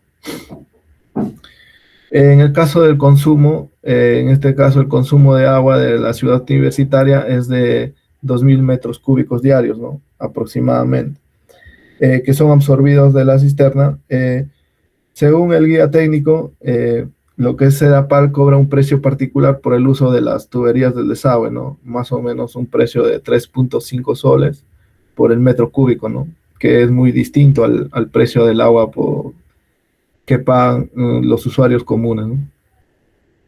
Y bueno, en total ese dicho pago entonces por todo el consumo de la ciudad universitaria está alrededor de 40.000 a 60.000 soles mensuales, ¿no? Le doy el pase a mi siguiente compañero. Ya, ahora seguimos con la parte eléctrica de la primera visita, la cual sería la subestación número 375 de Plus Energía. Siguiente, vete, por favor. La subestación eléctrica 375, que está ubicada al lado del tanque al que fuimos a la primera visita. Antes pertenecía a Enel, como mencionó el guía, pero ahora pertenece a Plus. Tiene otro nombre, ahora es Plus Energía. Se encuentra alimentada por dos subestaciones del exterior, las cuales vendrían a ser una que está la subestación eléctrica número 262, que va a venir desde Colonial a la altura del Grifo, y la subestación 263, que va a venir desde la unidad vecinal 3. Estas subestaciones van a darle energía, a la universidad a una tensión de 10.000 kilovolts, no, 10 kilovolts, perdón. Siguiente. Ahora, ¿cómo está distribuida la energía eléctrica dentro de la universidad? Bueno, dentro de la universidad y de la subestación se encuentran dos suministros, la 181 y la 175. El suministro 181 comprende zonas desde la subestación, que está al lado del tanque de agua, hasta geología. Es decir, que va a tener la siguiente ruta. Del tanque de agua hacia letras, y letras a mecánica de fluidos, que antiguamente se ubicaba en esa ruta antes de que vaya para nuestra facultad. Y de ahí va a ir para sociales, que fue la segunda visita que fuimos. De sociales va a ir para economía y para biología. Y de biología va a ir para industrial a química, y finalmente de química para geología. Para el caso del suministro 175, este va a comprender las rutas desde el estadio hasta la facultad de biología. Las rutas va a seguir desde odontología hasta la biblioteca central, y de ahí a medicina tropical, para luego ir al centro pre y postgrado. Ahora, también se tiene que tener en cuenta la conexión de que estas subestaciones están en serie, lo que quiere decir que si por A o B motivos hay un cortocircuito en alguna de las subestaciones, todas las demás subestaciones posteriores se van a ver afectadas. Siguiente PPT. Ahora, las partes que nos mostraron en la guía, podemos ver la cometida, la que debería ser el ingreso de los cables que van a alimentar a la subestación eléctrica en 10 kV, el interruptor de potencia, en este caso de la marca ABB, que va a ser el dispositivo de maniobra para la conexión y desconexión de circuitos con o sin carga. Esa fecha, el guía mencionó que había ocurrido un cortocircuito en la clínica universitaria, por lo que en la siguiente PPT, por favor, se van a ver en la primera imagen, que está más al lado izquierdo, unos seccionadores que no tienen cables porque se conectó de manera directa a la cometida del primer interruptor, del seccionador, perdón. Por eso es que coloqué ahí dos imágenes, que vendría a ser una del seccionador inoperativo por el cortocircuito que se ocasionó en la clínica universitaria, y la segunda imagen del segundo seccionador vendría a ser el seccionador del grupo electrógeno, que se va a ver más adelante. Ahora, ¿qué es un seccionador de potencia? Estos vendrían a ser aparatos de maniobra tripolar de apertura y cierre para montaje interior. También se ven ahí unos fusibles con valor de 10 kV a 12 kV, que en el caso del primero no tiene por el cortocircuito. También se ven aisladores, que vendrían a ser los dispositivos que impiden el flujo de corriente eléctrica entre dos puntos, para evitar que la energía eléctrica tenga contacto con la parte metálica. Siguiente PPT. Ahora, este es uno de los transformadores que se han agregado últimos, como mencionó el guía. Vendría a ser el transformador de distribución tipo seco encapsulado. Este va a utilizar aire y resina epóxica para el aislamiento y enfriamiento, en lugar del aceite. Estos son más seguros, ecológicos, y van a requerir un menor mantenimiento. No coloqué la placa ahí, pero según lo que estoy viendo ahorita, es de 60 Hz, 650 kVA, y tiene un grupo de conexión DYN5, y el enfriamiento, como ya mencioné, es al aire natural. Siguiente PPT. Ahora, esta es el transformador de distribución, que es el más convencional. Este vendría a ser un equipo estático eléctrico que transforma electromagnéticamente la energía recibida de un circuito alimentado de media tensión para generarla en sus bornes y baja tensión al tablero de distribución de la subestación. Este pertenece al sistema antiguo que aún sigue en operación, ya que el grupo electrógeno que no llegamos a ver por la hora no está en funcionamiento todavía. Ahora, si vemos la placa de ese transformador, en su grupo de conexión vendría a ser la DY5, y es un tipo de enfriamiento ONAN, que vendría a ser con aceite y aire. Siguiente PPT. Creo que es todo. Sí, eso sería todo. Muchas gracias.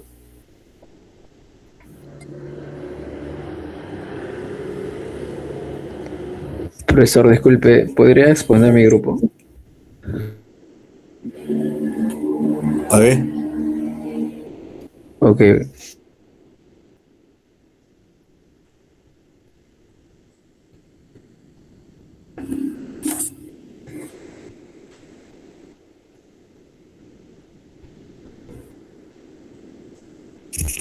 Sí, se ve, ¿verdad? son dos. Sí, solo 2 minutos. A ver, un ratito, ¿eh? A ver, Aliaga y Palomino, ya. sí. Bueno, Adelante. bueno, empezamos presentando lo que hace la persona que nos mostró lo que es la guía. La persona se llama Eduardo Pérez, que trabaja que es economista, si mal no recuerdo, pero se dedica más que nada a esto, ¿no? A lo que es el mantenimiento de lo que es la infraestructura de la universidad, ¿no? Y todo lo que tiene que ver con la energía eléctrica. Bueno, sabemos que de esta subestación 375 vienen alimentadas por la subestación 262 y por la subestación 263. La 262 es una que se encuentra por Colonial, a la altura de un grifo. La 263 que se encuentra en la unidad vecinal número 3. Y también tenemos un tercer suministro de subestación que también apoya a algunos postes que se encuentran por la parte de la puerta 8, que es la subestación 242. Si vemos la imagen, la subestación 375 cuenta con dos suministros, que es la 181-184, la 175-161. Bueno, por aquí podemos ver que entra por la parte de abajo, entra lo que es los 10.000 kilovoltios de la subestación 375, pasan a lo que es el seccionador de cable, luego pasan al interruptor de vacío y luego pasan a barra, ¿no? Estos se dirigen al transformador, el transformador que se encuentra por aquí, donde por la parte de adelante llegan estos 10.000 voltios y por la parte de atrás salen los 220 voltios que va a alimentar a lo que es la bomba, algunas oficinas del costado, también para residencia y para algunos postes también cercanos, ¿no? Alrededores. Luego de esto, los 10.000 pasan a un seccionador que es el seccionador de potencia. Este seccionador lleva lo que es la energía en 10.000 voltios a los que son las 8 subestaciones hasta la puerta 1, ¿no? Antes de mostrar las 8 subestaciones, mencionar que este seccionador de potencia que se muestra por aquí es el que estaba malogrado, que debido a un cortocircuito y Plus lo que ha hecho es conectarlo directo, ¿no? Cosa que si hubiese un problema se repercute, ¿no? Y nos generaría problemas, ¿no? A toda la ciudad universitaria. Por este lado tenemos lo que es el seccionador reabierto, que pertenece a lo que es a un grupo electrógeno, a gas. El gas va a funcionar con lo que es con la corriente de Plus de forma sincronizada. Un ejemplo que dio es que si son, por ejemplo, 1000, 600 lo da Plus y 400 con el generador a gas, ¿no? Luego aquí el transformador seco, que es de 250, y aquí tenemos la placa, ¿no? De este transformador que hace la conversión para las zonas aledañas. Luego de aquí nos mencionó que la subestación alimentaba lo que es a lo que es la subestación de mecánica de fluidos, luego pasaba a lo que es letras, de ciencias sociales se iba a lo que es industrial y ciencias económicas. De industrial iba a Facultad de Ciencias Biológicas, luego a la Facultad de Ingeniería Química y de ahí lo que es la Facultad Geológica, ¿no? Yendo su recorrido hasta la puerta 1. Todo que estaba en serie que se alimenta por 10.000 voltios, ¿no? Luego mencionó que tenemos lo que es una subestación estándar, la que cuentan ahí, ¿no? Que es donde la protección es mínima, básicamente, ¿no? En cambio, las capsuladas, que son las subestaciones más modernas, cuentan con módulos, y por ejemplo es la subestación de química, la de minas, la de ontología y la de industrial, ¿no? Y todo lo que he mencionado es básicamente el suministro del 181-184. Luego, cuando viene a la facultad de odontología, a la matriz de odontología, va a lo que es la medicina tropical, luego va a lo que es la facultad de educación, luego lo que es la biblioteca Zulem, y de Zulem va a lo que es el rectorado, ¿no? Y también de la misma facultad de odontología va a una subestación propia dentro de la misma odontología, que es un laboratorio que trabaja con equipos alemanes con un voltaje de 380. Luego, ingeniería de minas, que es una ingeniería, diría una subestación más moderna. Esta alimenta a todos estos edificios, como es el posgrado, la presa Marcos, la OCA, Enfermería y Tecnología Médica, Sistemas de Informática, Ciencias Económicas. Todo esto lo hace con 220 directamente a su tablero, ¿no? Eh, bueno, con lo que es respecto a la bomba de agua, podemos decir que nos mencionó que tenía una fuerza de 90 caballos de fuerza, 90 HP. El tablero está automatizado de estrella a triángulo, donde la estrella era para iniciar lo que es el motor y el triángulo es para darle la fuerza a la bomba, ¿no? Donde este motor o electrobomba está ubicado a 90 metros y el pozo tiene una longitud de 130 metros de profundidad. Y que normalmente el tanque se llena después de 4 horas del funcionamiento de la bomba, ¿no? O sea, pasa esas 4 horas y se va a apagar, se llena y se apaga así automáticamente, ¿no? Bueno, arriba de la bomba también hay un radar, ¿no? Lo que le avisa al equipo, o sea, al tablero, si ya está al tope del nivel del agua y cuando llega a ese tope se apaga automáticamente, ¿no? También nos habló que este posee algunos filtros en la cubierta y que se pone para poder eliminar lo que es la energía ante los sismos, ¿no? Y así no se pueda fraccionar o pasar largo el pozo, ¿no? También nos mencionó que existía dos niveles, ¿no? Tanto un nivel estático como un nivel freático. El nivel estático es cuando la bomba no está funcionando, ¿no? Y el nivel estático, freático, cuando funciona el motor, o sea, el equipo electrobomba, y al momento de succionar forma lo que es un embudo de depresión, que tiene una altura de 5 metros alrededor, ¿no? También nos habla que cuenta con estos cables de media tensión y ese delgadito de aquí, este cable pequeño, es el que tiene dos radares, uno que está fuera del agua y otro que está en la misma bomba, que es el radar para el agua, ¿no?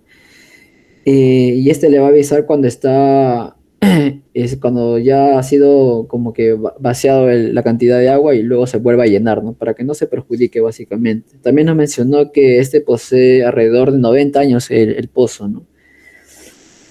Eh, y bueno, nos mencionó que se prendía a las 6 de la mañana y se apagaba a las 11 de la noche, ¿no? Eso más que nada. Mi compañero le va a explicar acerca de las subestaciones de sociales. ¿Cuál es tu apellido? Palomino Mueras, Víctor. Ok. Listo. Buenas noches, profesor. Voy a comenzar a exponer las subestaciones sociales. Disculpa, Bueno, la ¿puedes- parte de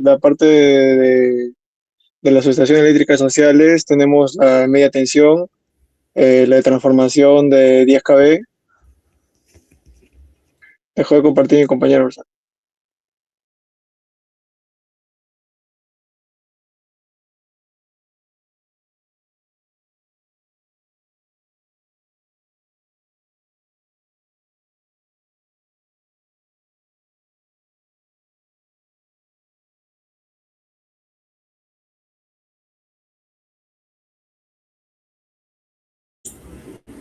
¿Colgó?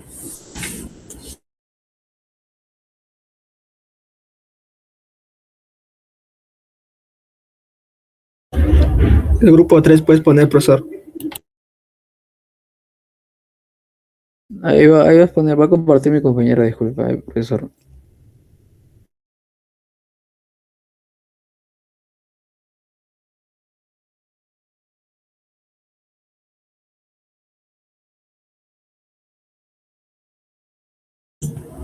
Acá y por lo menos participaron ustedes en las dos visitas.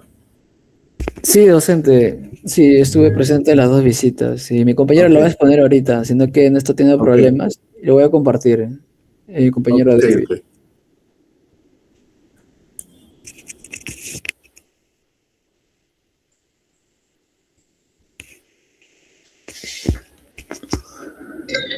Ya bueno, continuamos.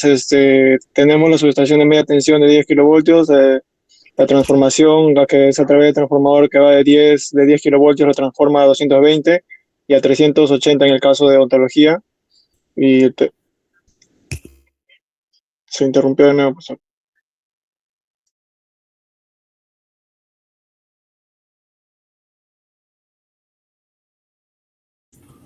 El que he puesto es para aluminio, ¿no? Sí, docente, yo ya expuse. Ya, ¿quién falta ahora? Aliaga. Aliaga falta, profesor. Siendo que Estoy poniendo yo, profesor, perdón, pero se cortó la partida. ¿Qué pasa? ¿Estás... Lo que pasa es que mi compañero no ha participado, profesor, y está que interrumpe en la exposición. Ah, ¿Me escuchó?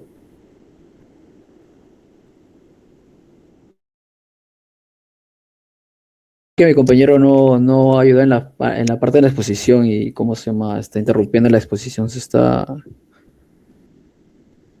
metiendo. David, ¿estás ahí? David. ahí Sí, dice estoy. Fernando Daniel Bedón, Ya. Bedón. Yo y Aliaga nomás estamos, profesor, disculpe. El otro es el que está interrumpiendo y Raimundo. Bedón. Ujú. Ya, profesor, estoy continuando con la exposición. Me toca hablar sobre lo que es la subestación de sociales. Siguiente diapositiva, compañero. Bueno, en la subestación de sociales es una subestación estándar, bueno, compuesta por celdas metálicas. La celda de la llegada recibe la alimentación de 10 kilovoltios proveniente de la subestación de letras. Y la celda de transformación contiene el transformador de potencia encargada de reducir la tensión de 10.000 voltios a 220 voltios. Además, existen celdas de derivación hacia economía y biología. Dentro de la subestación también encontramos seccionadores, barras colectoras, fusibles y aisladores. Siguiente diapositiva, por favor. Bueno, acá está la parte estructural, ¿no? La parte de letras que derivan sociales, y eso es llegada a la derivación de economía tras un transformador hacia lo que es la biología, ¿no? Bueno, la distribución del flujo eléctrico inicia la energía viene de la subestación de Facultad de Letras, donde un seccionador principal alimenta de una barra lectora, como mencioné. También vemos esto de la transformación desde la barra de letras, despechan 10.000 kilovoltios, ¿no? Hacia la celda de llegada de sociales. Bueno, el siguiente diapositiva, compañero, sí, explique. Bueno, ahora sobre los componentes, ¿no? De los equipos de maniobras de soporte y protección. Si bueno, está ahí, podemos apreciar que son las secciones de líneas. Está compuesta por cuchillas de maniobra con apertura de maniobra hacia abajo, hacia arriba, en posición abierta. Esto nos garantiza, ¿no?, que el equipo debe quedar totalmente sin tensión. El bloqueo mecánico, que es el sistema de seguridad, que impone maniobras erróneas entre los seccionadores de línea y la potencia, ¿no?, evitando los arcos eléctricos. Pero también tenemos el chasis unitario, que es la estructura de soporte que mantiene la alineación y sincronización mecánica perfecta en todos los polos durante la operación, ¿no? También tenemos el puesta a tierra, que es el mecanismo automático que deriva a tierra las tensiones residuales cuando el seccionador está abierto, protegiendo al operador, ¿no?, al operario. Y los aisladores capacitivos, ¿no?, que son los soportes con luces de piloto integrados, que señalizan visualmente si hay presencia de tensión en las barras. Y también tenemos los fusibles limitadores, ¿no?, el elemento de protección térmico que interrumpe el paso de energía ante una falla o un cortocircuito, ¿no?, para salvaguardar la integridad del transformador. Siguiente diapositiva, compañero. Bueno, acá tenemos también el seccionador tripolar. Ahí tenemos sus características, que son las tensiones, el nivel de aislamiento de la Tierra entre polos, el nivel de aislamiento a través de la distancia en seccionadores, y también tenemos la corriente nominal, ¿no?, que de poder en la ruptura de circuito de transformación en vacío, el poder de la ruptura de circuitos de cables del vacío, con la corriente de corta duración y el poder de la cierre, ¿no? También tenemos ahí una tabla orientada a los seccionadores fusibles de acuerdo a la potencia del transformador. Siguiente diapositiva, compañero. Bueno, también podemos apreciar ahí un fusible y sus aisladores, ¿no?, que el fusible protege el seccionador un fusible dañado o sin continuidad puede causar interrupciones en el suministro eléctrico, ¿no? Y también el aislador es un componente que evita la conducción eléctrica hacia estructuras metálicas, garantizando aislamiento y seguridad, ¿no?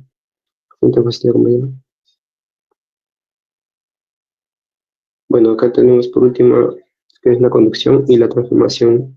Como he mencionado, está compuesto por barras de cobre, cables de media tensión y también los terminales en MT, ¿no? Y los transformadores de potencia. Bueno, las barras de cobre son conductores sólidos que transforman la energía, ¿no?, desde los 10 kilovoltios de las 4 celdas. Y las cables de media tensión son conductores aislados que traen la energía desde la Facultad de Letras y la lleva hacia Economía y Biología. Y las terminales de media tensión, que son accesorios que instalan en los puntos de los cables para controlar el estrés eléctrico y evitar estos arcos. Bueno, y por último, los transformadores, que reducen los 10.000 voltios a los 220, como ya había mencionado, ¿no?, el tablero de baja tensión, y alimentan la Facultad de Economía. Ahora sí, siguiente cuestión. Bueno, acá tenemos lo que es el tablero de baja tensión, que recibe la alimentación trifásica, ¿no?, aproximadamente 220 voltios desde un transformador. Ahí podemos apreciar las 3 líneas que bajan de este transformador, la L1, la L2 y la L3, que está en el gráfico. Tenemos ahí el interruptor principal, que recibe la línea, ¿no?, de las 3 barras, y permite la desconexión total del tablero. También tenemos las barras colectoras, los interruptores de derivados, y la terna 2, que está al lado derecho, y la terna 1, ¿no?, que está al izquierdo, que son las barras que impiden la alimentación de la carga del lado izquierdo del tablero, y bueno, el otro respectivamente del lado derecho. Siguiente cuestión. Bueno, aquí tenemos el funcionamiento del tablero de baja tensión, que es, como ya mencioné, primero la alimentación, luego la interrupción principal, luego baja hacia las barras colectoras, hacia los interruptores derivados y finalmente las cargas y los circuitos, ¿no? Con la alimentación, la energía trifásica ingresa al tablero desde el transformador a través de los conductores L1, L2 y L3, luego baja al interruptor principal recibiendo la energía y permite la desconexión total del sistema en caso necesario. Bueno, de ahí siguen las barras colectoras, que esto nos ayuda a distribuir la energía a todos los circuitos derivados. Luego los interruptores derivados, que cada interruptor protege en circuito específico contra sobrecargas y cortocircuitos, ¿no? Y bueno, por último, las cargas y circuitos. La energía protegida llega a las cargas o equipos finales, ¿no?, los motores, iluminación, tableros secundarios. Siguiente diapositiva.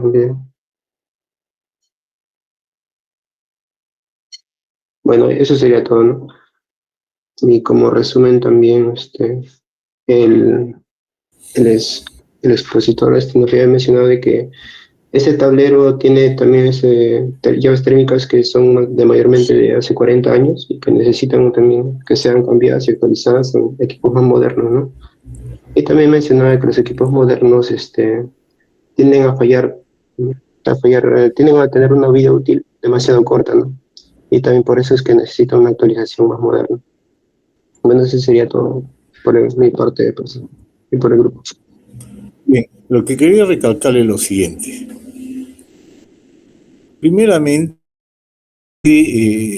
Enel o Plus tiene su subestación en el tanque de agua. De esa subestación, que es de la empresa privada, tiene 2 ingresos. Uno de la unidad vecinal,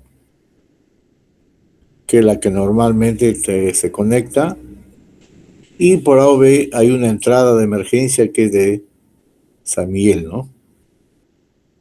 Pero eso llega a la subestación de Plus que está en el tanque de agua.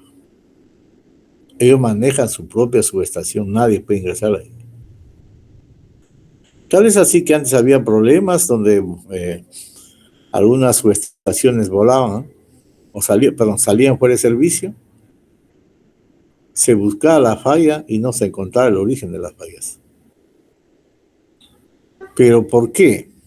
Entonces, con esas fallas saltaban Supuestamente habían fallas en las subestaciones, pero no había, se hacía una revisión y no había fallas. Pero sí, no había energía porque saltaba su sistema de protección de la subestación de Enel. Y hoy uno pone aquí sentar con una persona especialista para ver y no nos han dejado. Pero al final, como ellos facturan a la universidad cualquier mala maniobra, si sale fuera de servicio su seccionador, su interruptor, qué sé yo, en su subestación, automáticamente echar la culpa a la universidad. Como en la universidad no hay especialistas, no tenemos instrumentos de medida, no tenemos todo lo necesario para poder detectar, indudablemente ellos manejaban, facturaban y nadie se preocupaba porque no salía plata de nadie, no simplemente de la universidad. Es una historia. De ahí, de la subestación donde se han tomado la foto, esa subestación corresponde a Plus o Enel, ¿no?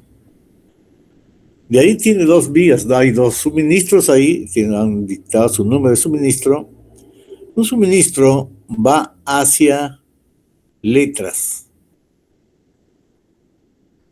Y es entendible letras, ¿por qué? Porque letras es una facultad antigua. Y la subestación en letras está en el, ¿cómo se dice? Un subterráneo tienen ahí. Y de letras se va a sociales. Pero de letras también va para el pabellón antiguo de electrónica. Hay una subestación también ahí. Se le llamaban subestación de mecánica y fluidos, donde ahora no sé qué hay ahí, hay un local, lo han tumbado, ese local era igual que el pabellón antiguo de nosotros, igualito. Igual eran los locales y eso era construido para su colegio de aplicaciones de educación. Pero nunca han tomado posesión y nosotros como estudiantes en aquella época, nosotros estábamos refugiados en química, en el sótano, no en el primer piso, y luego tanto igual mecánica y fluidos, entonces se tomó los locales. Uno donde estamos nosotros, que es el pabellón antiguo, que le llamamos pabellón antiguo de la facultad, y el otro era de mecánica y fluido. Pero luego mecánica y fluido le construyen su semejante local que ustedes conocen al lado de la sede central, y dejaron ese local, y al final lo han derrumbado ese local, y ahora no sé qué han construido ahí, no sé qué hacen. Pero ahí hay una subestación. De letras se va a sociales. De sociales, una se va a economía. Hay una subestación de economía. Es fácil notar la subestación de economía. Está al lado en la rotonda, ahí donde hay varios kioscos. Pegado a esa pared, está una subestación esa de economía. De economía se va a derecho. Así es.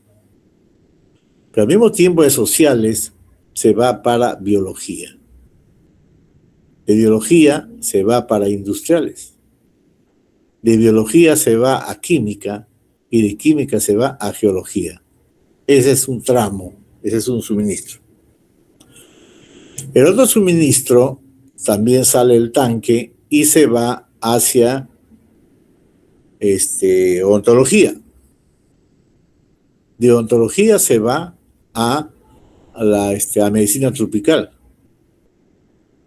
Y de medicina tropical pasa para nuestra facultad, ¿no? Y de medicina tropical también se va para la biblioteca central. De la biblioteca central pasa, hay una subestación allá en la sede central. Y de esa subestación de la sede central pasa para el pabellón nuevo de mecánica y fluidos. Y de ahí pasa para civil. Y así se cierra el circuito. Hay una subestación aérea en el estadio que alimenta lógicamente todo el estadio, es una subestación aérea independiente, ¿no? Que sale el tanque también, es una subestación aérea netamente para el estadio porque tiene que estar independizado. Y le voy a contar una anécdota que no es de repente difícil de creer. En el estadio casi siempre alquilan para hacer eventos de música, pero también grupos, eventos religiosos.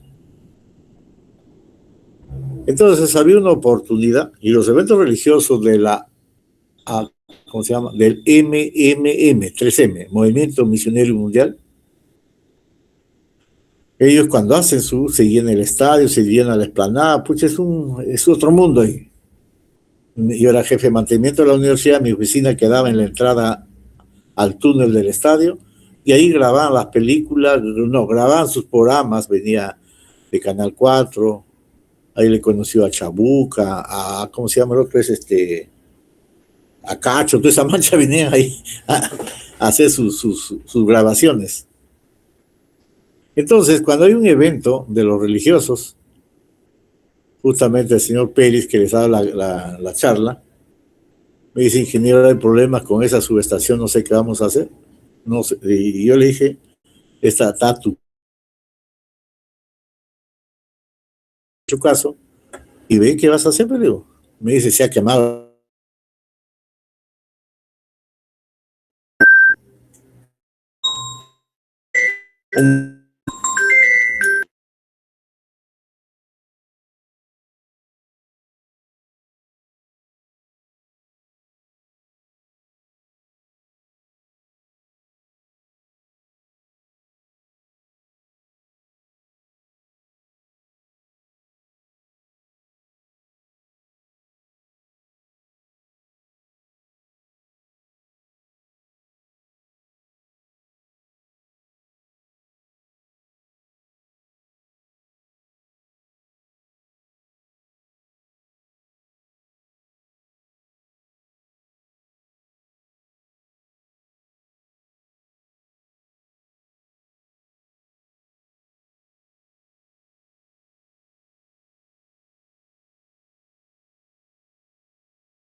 Entonces, ¿qué pasó ahí? Entonces, disculpe, tenía una llamada urgente. Entonces, ¿qué pasa ahí?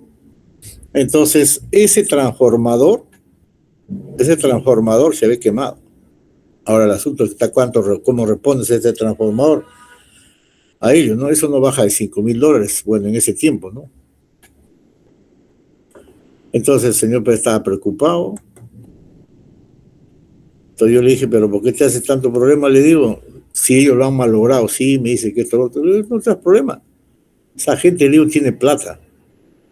Esa gente tiene plata, le digo, hay muchos que son dueños de empresas, hay generales, pero hay generales. Venía ahí no es que trabajar en la Fuerza Aérea, hacer pues, sus galones. Ya había varios generales ahí. Yo le digo, pues esa gente son de plata. Dígale pues que tienes problemas. Bueno, le di una explicación qué es lo que tiene que hacer, ¿no? Y al final le donaron el transformador nuevo. ¿Qué le parece? Son cosas que suceden en la chamba. Bueno, continuando. De ahí tenemos otra subestación aérea, está por la Colonial. Esa subestación de la Colonial, que es una subestación aérea en la Colonial, eso llega para Minas. En Minas hay una subestación. Supuestamente esa subestación es moderna. Supuestamente, ¿no? Yo tengo otro concepto. Supuestamente es moderna, claro, todo está encapsulado, lógicamente, ahí no hay riesgo de vida. Perfecto. Y de esa subestación de Minas se va, alimenta la OCA, la Oficina de Misión, alimenta posgrado, ahora nutrición y tecnología médica y economía de su pabellón nuevo. Esas son las rutas, por si acaso, ¿ya? Si en algo me he equivocado, de repente puede ser en una subestación, pero difícil. Esa es la ruta para su conocimiento.